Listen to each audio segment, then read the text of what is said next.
Hello and welcome to the Caring Matters podcast. I'm Liz Tassone, volunteer host, and I'm here today with Ted Bergh. Ted is the new CEO of Catholic Charities Southwestern Ohio, and he's joining us to kind of give us an idea of your vision for the organization and Caring Matters and Caregivers Assistance Network. So welcome, Ted. Thank you. Thank you, Liz. So give us a little bit about yourself. Give us some background and what brought you here. Okay. I have financial training, actually, and I worked for the Gannett Corporation for 20 years. They own USA Today, and I worked most recently at the Cincinnati Enquirer. So I moved here from Philadelphia to work for the Enquirer, and I was a CFO there for 11 years. Okay, wow. And then Catholic Charities wanted you. Well, no, I left the Enquirer, and then I worked for Metro, the transit authority here, for 4 years, and then I left them and I worked for the Metropolitan Housing Authority for about almost 2 years as an interim executive director. At that point, they had some specific things they needed me to clean up. They couldn't have a director because they had some issues they wanted to resolve. And so when that was resolved, then Catholic Charities called. Well, you're pretty dug into the Cincinnati scene here, it sounds like. Yes, it'll be 20 years well, it is 20 years. It's 20 years in February. Very good. Well, welcome. Thank you. Welcome to Catholic Charities.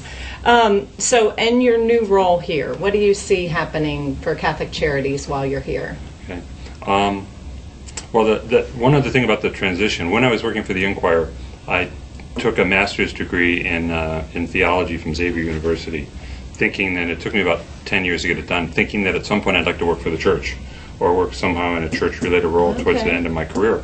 And sure enough, it worked out. So, wow. So I'm very happy to be here in a faith-based social service agency and moved out of the financial side. We're here to serve, and we just redid our mission statement, and the mission statement is enlighten everyone to know God's love for the poor, serve the community and have the community serve, and the final thing is empower the community to rise out of their poverty.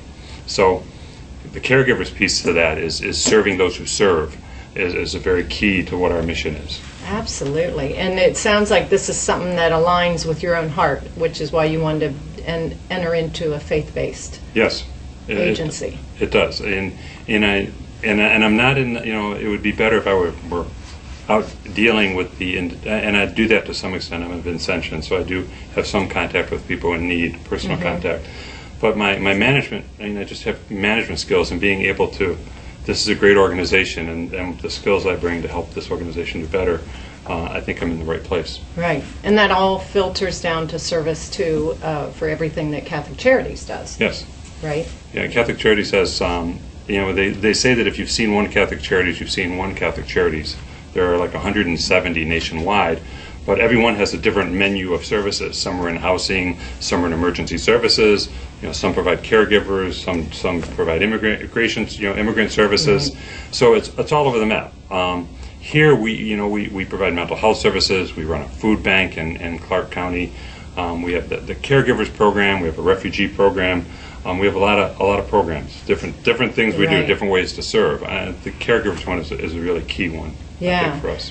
Yeah, I think so too. Cincinnati is kind of well known for its service to older adults, and Catholic Charities has been playing a role in that for many years, and really was the first agency in Cincinnati to take a look at how can we serve those people who are dedicating their lives to the older adults here. So Catholic Charities kind of was the forerunner in even talking about caregivers in Cincinnati. So it's a great organization. Do you have any? You're probably familiar that caregivers oftentimes have to reach deep to stay motivated in the work that they do. Do you have any feeling about how caregivers can stay spiritually motivated? I've not. Well, I did provide some care for my father when he was dying of cancer. I was living at the home. It was before I was married, about 30 years ago, and so that experience and being closely tied to faith was very important to me. Being able to be there to help my mom through that difficult time.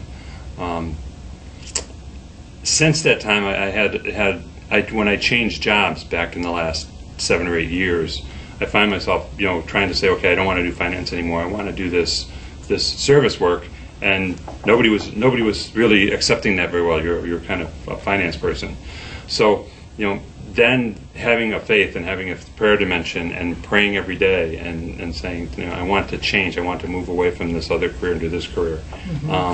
That's not the same as being a caregiver, but it was a challenging time for me. So it was a personally challenging time, and a couple different times in my life, having a support around me, making a change was very important.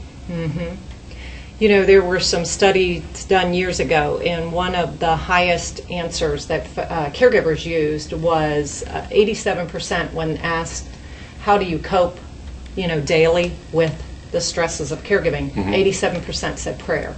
So, prayer is a big part of their lives and a big part of what, brings them strength when, get out of bed every day and do the hard work. And especially like you mentioned, your own experience with supporting your mother and father in those end days, just the, how much prayer can play a part of giving you strength and probably giving your parents strength as well during those times. So, I believe we, Catholic Charities, just providing the fact that we understand that there's a spiritual component to caregiving, there's also practical things, but I think that deep understanding that caregiving belongs at an agency that recognizes faith. It's more than about developing skills of caregiving, but it's about kind of getting to the core of what gets you out of bed every day to do this work. So it's nice that I just feel like it belongs here, and you're in a good agency to support that. Yeah, it's really good. When we look at the different programs, it's the program is somewhat consistent with our mission, and it's doing the job very well. It has to my mind, it has to be an excellent program. It doesn't have to be, a huge program, but if it fits in and it's one of the better programs in that area in the community, then that's the key to doing that service. And this is one of those programs there. It's serving a real need. It does that very well, and so that's what you need to have. Yeah, very good. Well, we're thrilled that you're here today. Is there anything else you want to share with us about your vision for Catholic Charities and how you'll serve here? Oh, well, we just did a strategic planning process, and what it is doing the things we do well, trying to do them better, and trying to expand the services. So we've talked with all the different groups. I know the caregivers group has support groups in different places. So different parishes. So one of the things is to look and see where there are other parishes. And some of the parishes have come and gone. We've had a caregiver support group, and now we don't have one there. But we really want to keep our eyes open and go out and talk and be in the community and find opportunities to expand and serve the caregivers.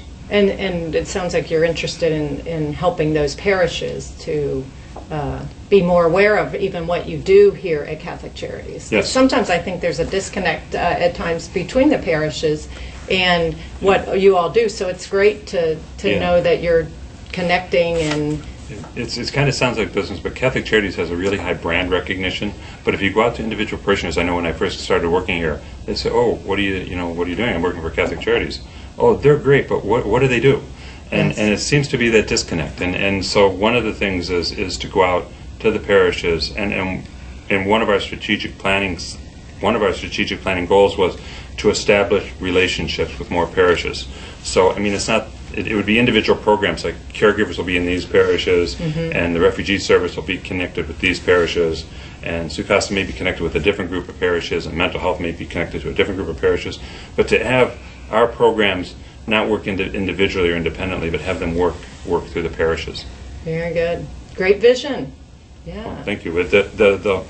The whole organization kind of got together and it kind of bubbled up. Right. But I think when you bring someone new on board, it kind of gives everybody a chance to reflect and see where our energy lies and where we might move forward. And it is an opportunity. Yeah. And when I worked for the Metro, the bus company, I used to tell my boss, because I didn't know anything about transportation, I'd come out of newspapers. I said, I don't know what I don't know. And he said, that's why I hired you.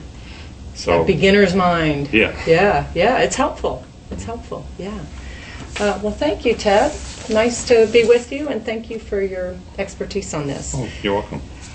We are celebrating our 4th anniversary of this podcast, so we want to recognize that and also recognize each time our sponsors that help support this podcast. And that's Vitas Hospice, Hillebrand Home Health, Home Care by Blackstone, Family Bridges Home Care, Lifespan, and Bailey. I'm Liz Tassone, and always remember that caring matters.